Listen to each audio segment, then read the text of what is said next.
Pulmonary physiology provides the foundation for understanding how the body delivers oxygen and then removes the carbon dioxide during exercise. The respiratory system ensures oxygen is able to travel from the external environment into the lungs and cross into the bloodstream as it is transported to tissues requiring energy.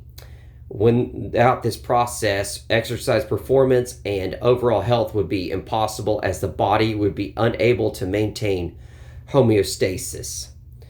Now, the importance of this cycle increases during physical activity because working muscles require far more oxygen and generates more waste products such as carbon dioxide.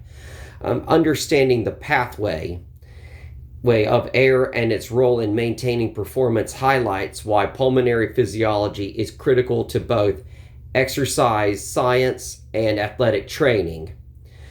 When it comes to the pathway to air travels enters by entering the body through the nose or mouth, where it is filtered, warmed, and humidified before continuing through the pharynx and the larynx. From there, it travels down the trachea, which branches into the bronchi, bronchioles, and ultimately reaches the alveoli, which are the tiny sacs specialized for gas exchange. The alveolar surface is lined with a thin epithelial layer and surrounded by pulmonary capillaries, creating the environment where oxygen diffuses onto the blood and carbon dioxide diffuses out. This diffusion process depends on pressure gradients, with oxygen moving from high concentration into the alveoli to lower concentration in the blood, and carbon dioxide moving in the opposite direction. Efficient ventilation and alveolar function are crucial for supporting the higher oxygen demands of exercise.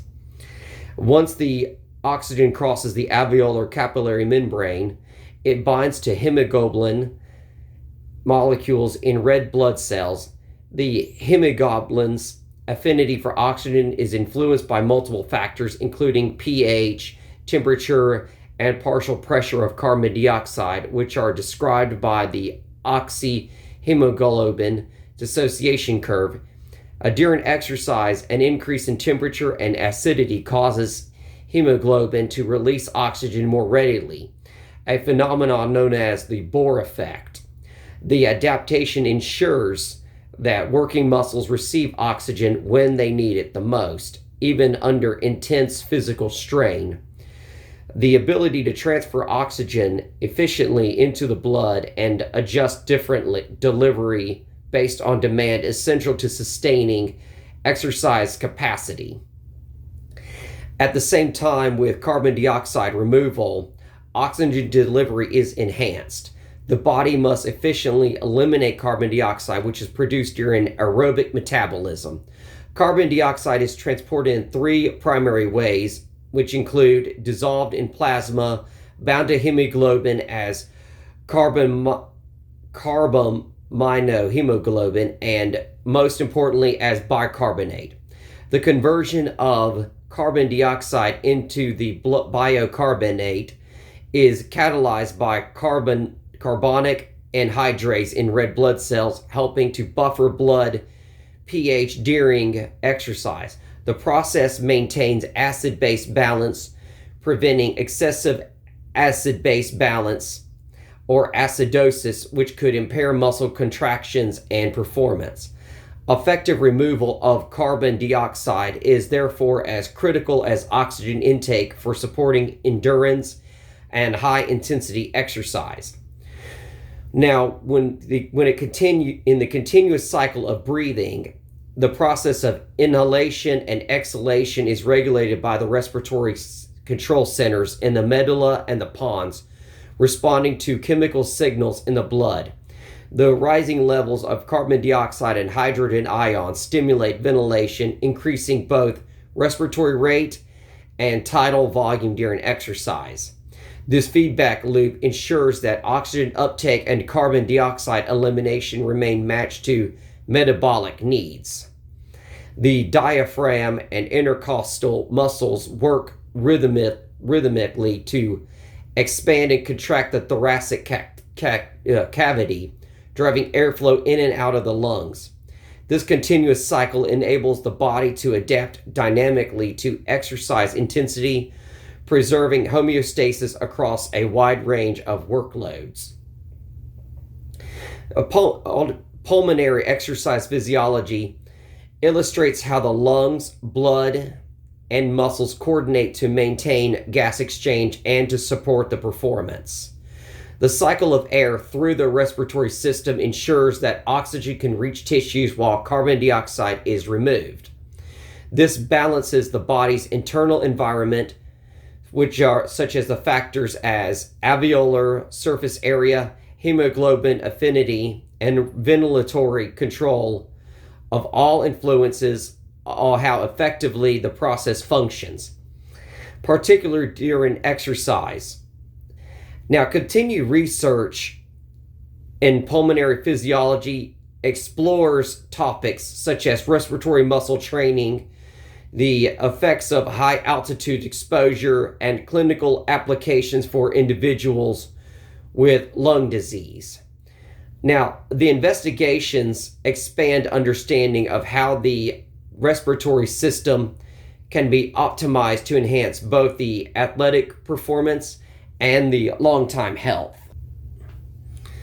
The regulation of breathing ensures that gas exchange is closely matched to the body's metabolic needs, especially when exercise intensity increases and oxygen demand rises sharply. The system is not only vital for athletes seeking to maximize performance, but also for clinical populations, where impairments are in the pulmonary function can limit daily activities and the quality of life. Future research may investigate strategies such as respiratory muscle training, hypoxic conditioning, or therapeutic interventions, enhancing lung capacity and resilience, as they offer practical applications in both sports science and rehabilitation. So, as coming off what was stated earlier, pulmonary exercise physiology demonstrates how intricately the respiratory system works to meet the body's demands during both rest and physical activity.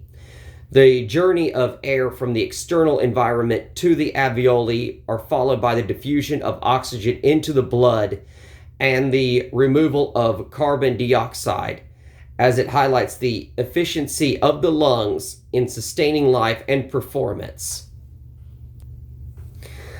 This explains how oxygen enters the lungs, transfers into the blood, and supports the body's energy needs, which is a process becoming especially critical during exercise.